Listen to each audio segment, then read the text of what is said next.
All right, can you guys still hear me? I think I started a recording. I think I did. Okay, all right, cool. All right, so I should have everything.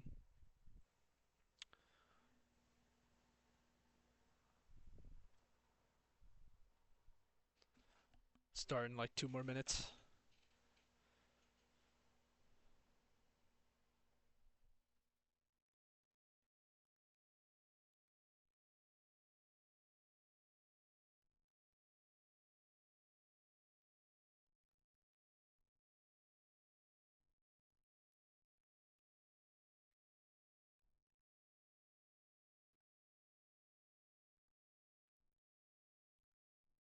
Oh, I'm not talking right now, Zoro. Yeah, I think you guys can still hear me, right? Yeah, I just wasn't. Okay, all right, word. Okay, cool. Oh, nice trade, man. Held that on YM banger. Oh, damn, it's actually like expanding.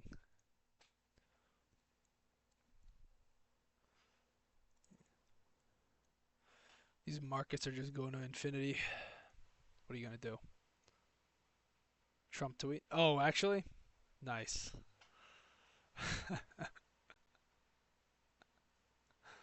That's great. That's just great, isn't it? Awesome.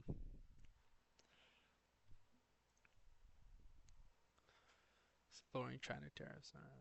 All right. Okay, guys. We'll start. It's 103, so I'm gonna share my screen. Um, or the my trading view. Let me know if you guys can see it. You guys see my trading view? It's gonna be a blank chart.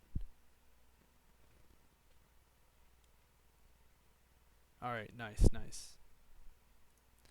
All right, guys. So what I wanted to get into in this psychology lecture, well, let me just give you a background first. So I started trading when I was 14, and at 14, your brain isn't really developed much, right? Our brain stopped developing when we were 25, and I really didn't make any real progress until I turned 18 and 19. And you can learn technical analysis, you can learn a model in 6 months, right? If you really grind it, you can really get it down and understand it.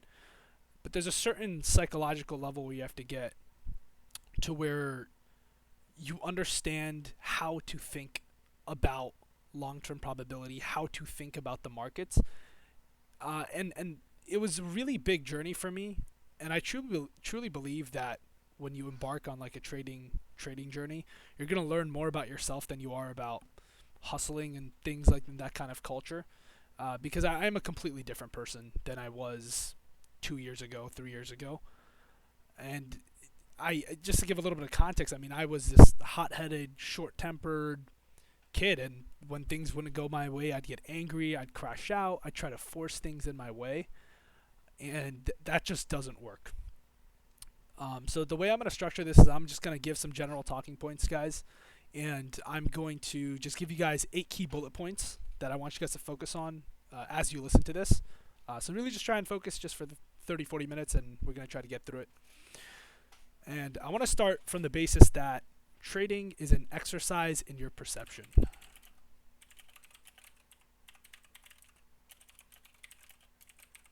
Perception, right?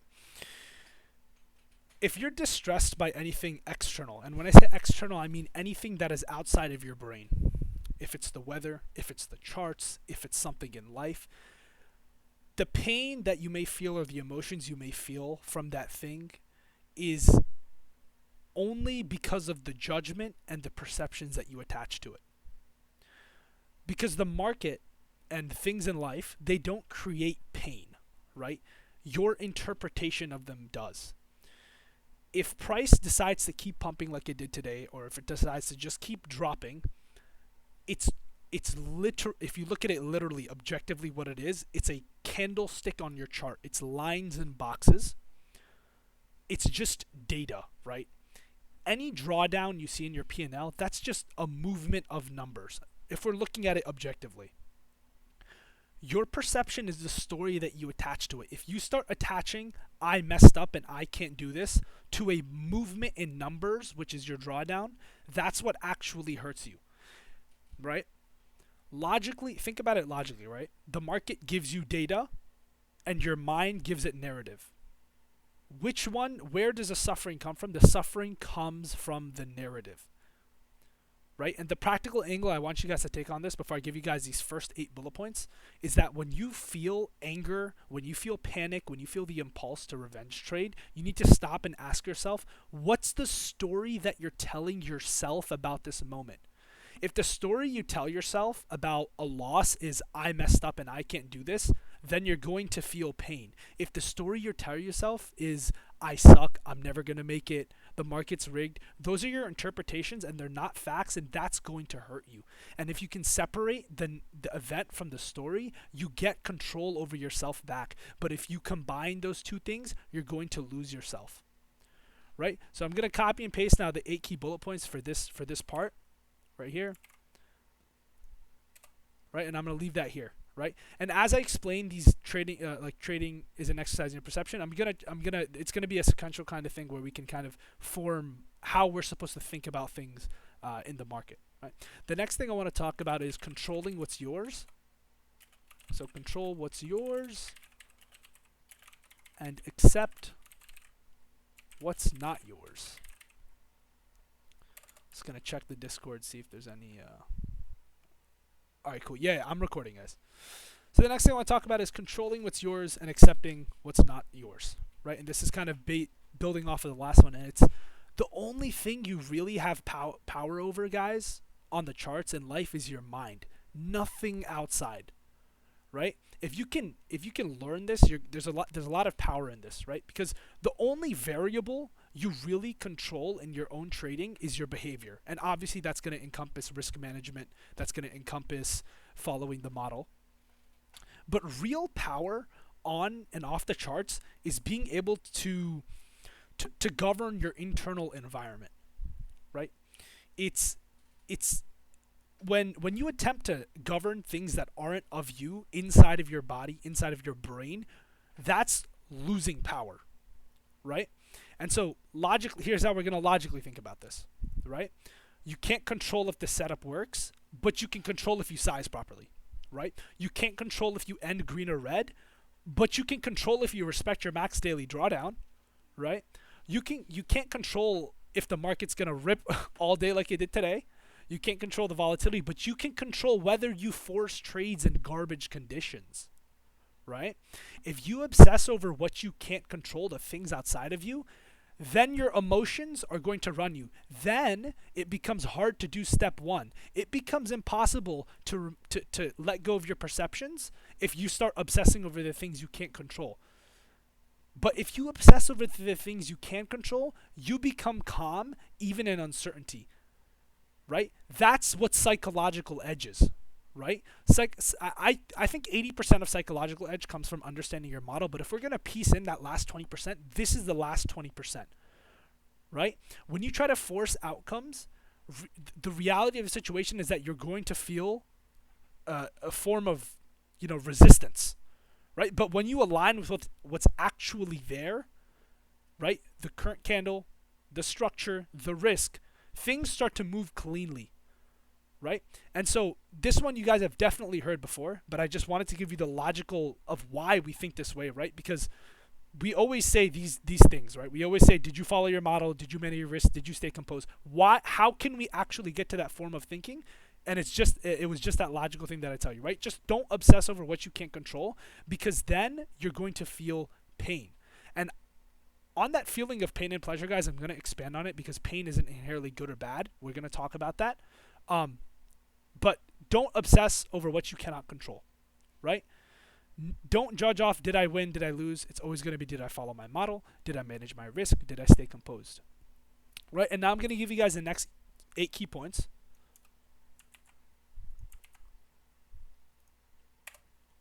Awesome. Now we're going to move on to the next section. Right? And this base is going to be the market is nature. Don't argue with it. The market is not personal, guys. It is random. Just like nature, it's chaotic. It's random. It doesn't love you. It doesn't hate you. It just behaves. Here's how you're going to logically think about this. You can't get mad at the sky for raining. You can't get mad at gravity for making things fall. You can't get mad at the ocean for having waves.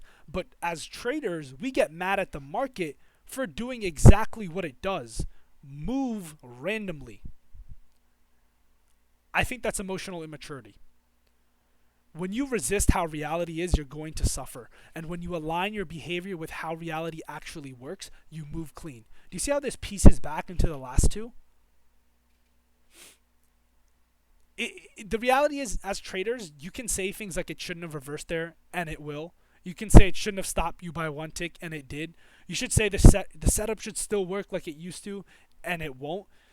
And the anger you feel here is literally you saying reality should obey me. Does that sound insane? Reality should obey me? That's the most draining mindset you could think of when you try to force reality to obey you. It's not going to be the P&L that's going to drain you. It's going to be that mindset. So treat the market like it's weather. Literally treat it like it's nature. You can't control the weather, but you can control if you put an umbrella up, if you wear shorts, if you wear a jacket. So stop demanding cooperation from the markets and start practicing adapting. Right? Keep your model the same, but adapt to the market conditions. There aren't always going to be days where you're going to be able to trade. There's going to be days like this where it's literally only going to be in Thursday and Friday where we're going to be getting an A+ setup that follows our model. So the next 8 points for this part, put it in right here. Like that. Right? And now moving on, right? I think this one's also important. I think the whole way that we're going to logically put together how to come about this mindset of actually doing the trading, the quotes we say, manager, those things, I think this is how we're going to logically piece it together. I think this one's also more important, and it's how to detach your identity from the outcome, right?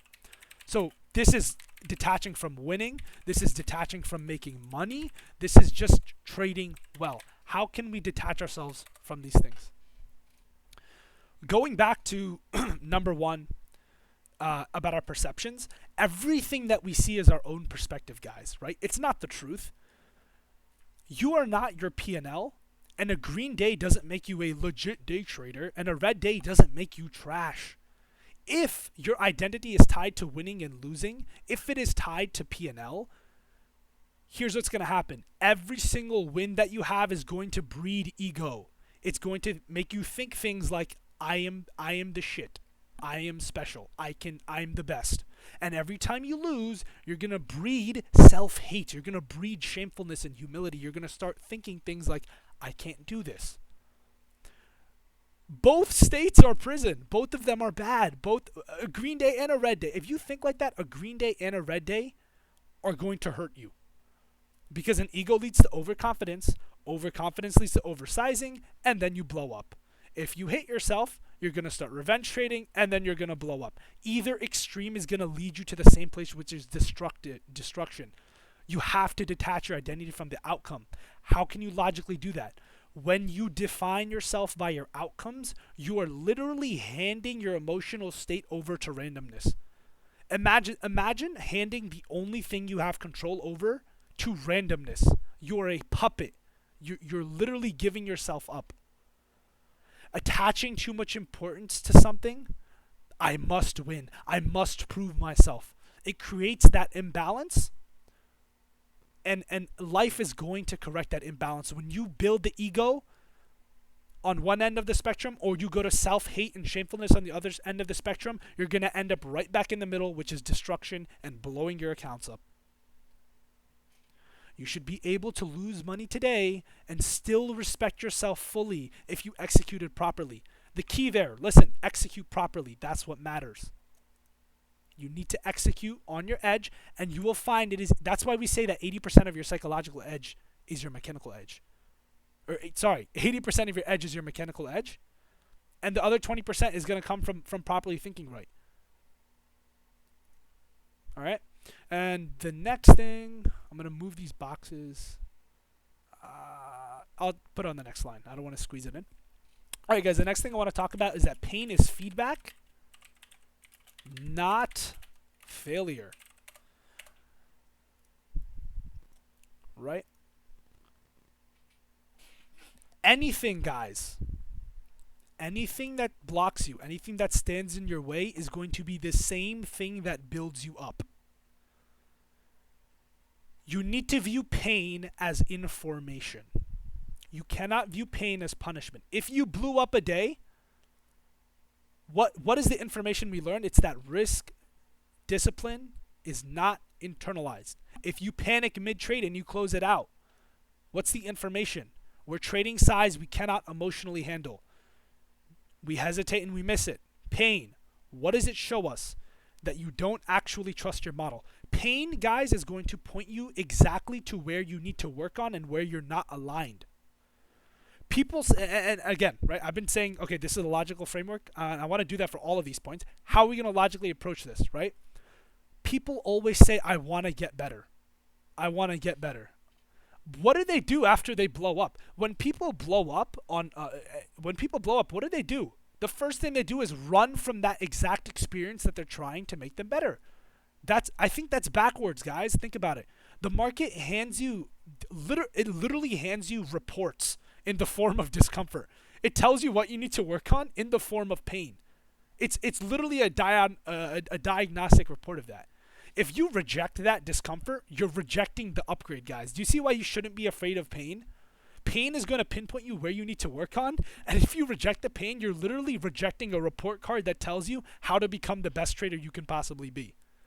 So after a bad session, guys, don't ask yourself, why is this happening to me? Ask, what weakness did this expose that I can now fix? Change the things that you can control. All right, guys? I think this one was also important. I think all of these are really important, guys. I'm going to move on to the next one. And this one is my favorite. Out of all of them, guys, I know I've been saying these last two are important. This one, I think is very applicable to anything, right? It's going to be that pleasure and pain are not inherently good or bad. Okay? Guys, to pursue pleasure as something that's good and pain as something that's bad, that is going to invite one thing into your life, and it's going to invite bitterness and resentment, right? Guys, if you worship pleasure and you fear pain, you are always going to resent reality, because reality doesn't distribute either of those things fairly. It just flows. You're going to end up reproaching the market's reality, yourself, the things around you, if you start treating pleasure as good and pain as bad. And you're going to blame the markets and life itself for being unjust. And that's exactly what traders do when they say, I did everything right and I still lost. How does that idiot make money breaking rules? But here's the reality of trading, guys. Good traders are going to lose following every single rule. Bad traders are going to win breaking every single rule. The market's going to reward timing, not your virtue. Probability is indifferent to your moral code. Probability doesn't care if you think pleasure is good and pain is bad. It doesn't care, guys. Okay? It doesn't care at all. And logically think about this, guys. If you see profit as good and loss as bad, you're going to turn trading into a moral battleground, and you're always going to feel cheated. Think about that. That kind of belief system creates emotional imbalance, and it creates entitlement. That's insane. The word is blasphemous. That's blasphemous. Think about that philosophically. It's arrogant to expect nature to obey what you think is fair. And this goes back to trying to control reality, guys. That's insane. How arrogant is it to think that reality and the markets are going to obey what you think is good and bad? That's insane. It's crazy. So detach your morality from the outcome of the markets. A losing trade doesn't mean you did right or wrong, and a winning trade doesn't mean you did right. It doesn't. So when you feel good, that doesn't always mean it's good or bad. It's indifferent. It doesn't matter. It's just data. It's just raw data. I'm going to put I'm copying over the next 8 bullet points, guys. Here you go. Right. And then moving on to the next one, guys. It's going to be that stillness is the ultimate edge.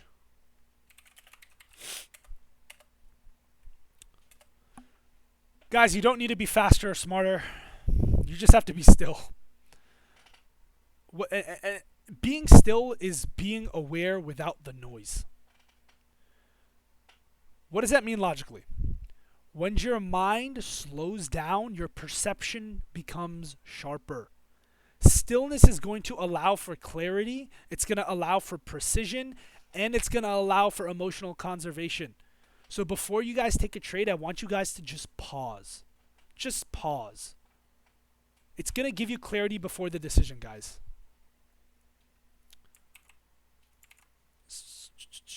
All right, the next one, guys.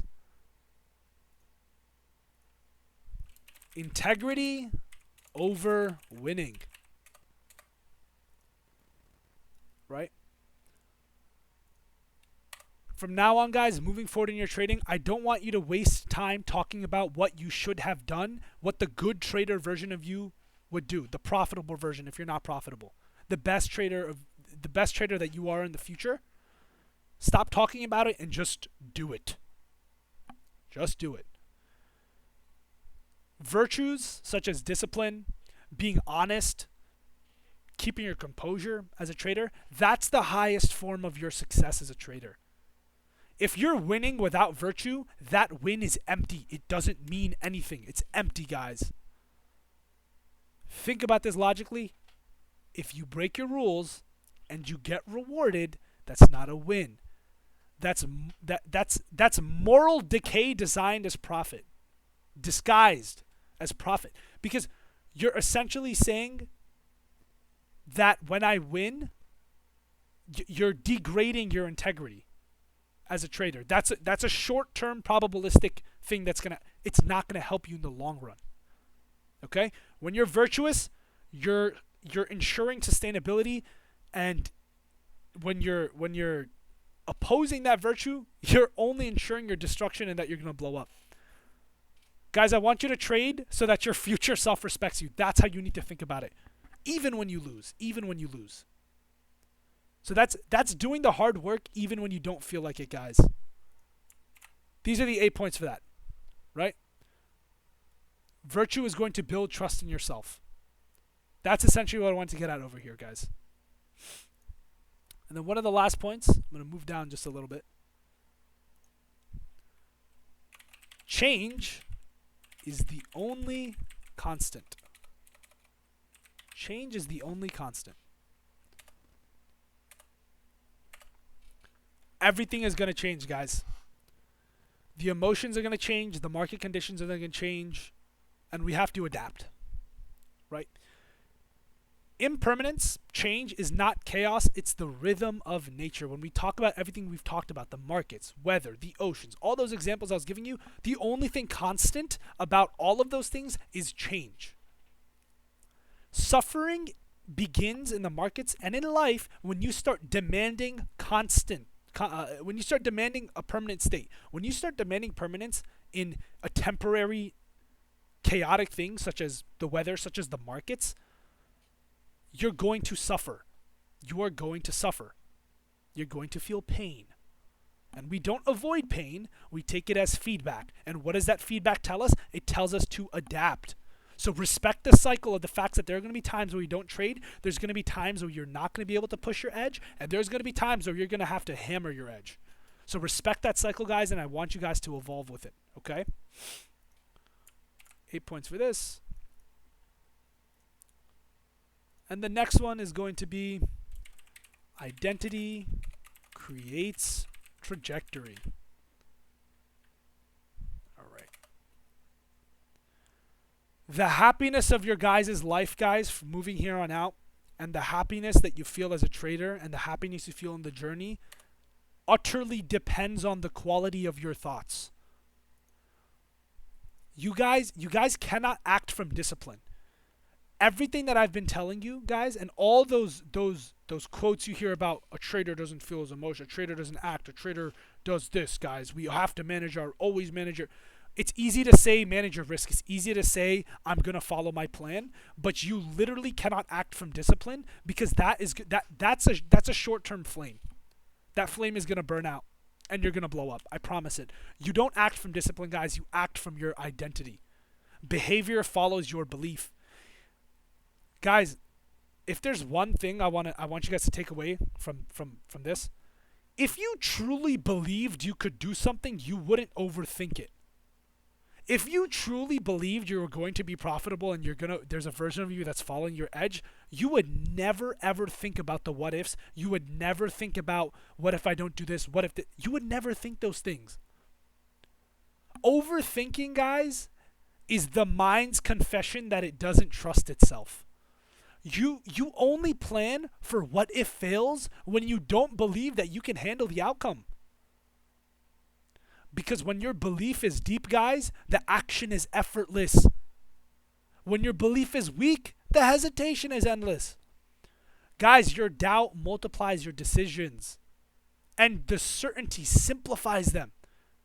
Every time you guys think, what if I don't, what if I can't, that's a vote for disbelief. So stop trying to convince yourself.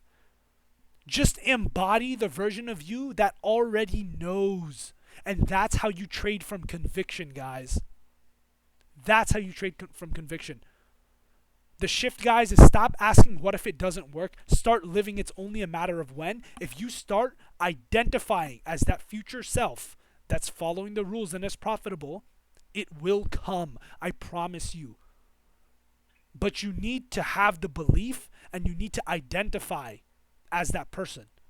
It's a positive feedback loop, guys. If you identify as that person and you're going to do the right things, the more you do the right things, the more you're going to identify as that person. And before you know it, you've been so focused on that process, the outcome, the money is flooding into your pockets. These are the 8 key points for that, guys. This one's important. I think the most important one, guys, are going to be identity creates trajectory. Pleasure and pain are not inherently good and bad. And detaching your identity from your outcome, guys. I think those 3, guys, really, really focus on those. All of these are going to build off of each other in the order that I've given them. They all logically build on each other. And the last one that I have for you guys is, the 10th one is your presence is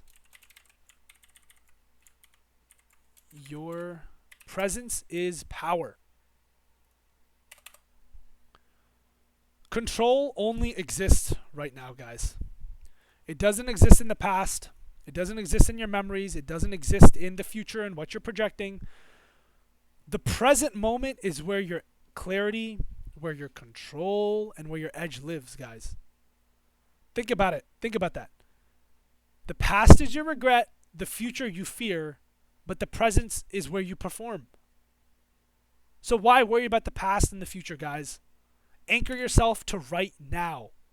If your mind starts drifting, guys, into the what ifs, attaching yourself to the money, and this is going to happen, guys, because we're humans, we're emotional creatures, we assume the worst. We need to realign ourselves. This framework I'm giving you guys will logically let yourself realign to the trader that you need to be. When your mind drifts, guys, focus on what you control. Bring it back to the center. What's in my control right now, guys? These are the 8 key points. And the last thing, guys, these are the 10 things that I wanted to focus on, right? Logically piecing these things together. And here are the things that I want you guys to internalize. Like, guys, I want you guys to write this down, put it on your wall. This is how I want you guys to think about the markets and also life, okay? I will trade reality as it is, not as I wish it to be, okay? The second one is going to be that I can only control my mind. I accept the market for what it is. Stillness. Oh, this next one's simple, guys. Stillness over stimulation. Discipline over dopamine. And the fourth one, guys, is going to be pain slash loss is feedback. Is feedback, not failure. Next one. Refuse. I refuse, right? I refuse to worship pleasure. I refuse to fear pain. The next one's going to be virtue. Virtue over winning. Next one. Evolve with change, guys. Don't resist. The markets are going to change, guys. Volatility conditions are going to change. Trump's going to say something. There's always something going on, guys. Adapt. Don't resist. Because when you resist reality, it comes back and it slaps you in the face. Next one, guys. Important. Act from identity. Not discipline. Well, let's not say not discipline, because this one matters. Let's say, let's just keep it at act from identity. Act from identity, guys. And the last one, live and trade in the current moment. Present is the only thing you have. The present. All right, guys. If somebody wants to take a screenshot of this, I'm gonna go like this. I'll take a screenshot as I guess it's in the recording. Somebody just take a screenshot of this real quick, just so we can attach it to the lecture. I can't do it right now because I'm using like the internal Windows recording thing to do this. So, just somebody take a screenshot of that real quick. Fix number 5. Do I have number 5? Number 5. Wait, 1, 2, 3, 4. There it is. Good one. Good catch. Good catch. Good catch. I refuse to worship pleasure. Refuse to fear pain. All right, fire. Thank you, guys. So I'm gonna cut the recording there.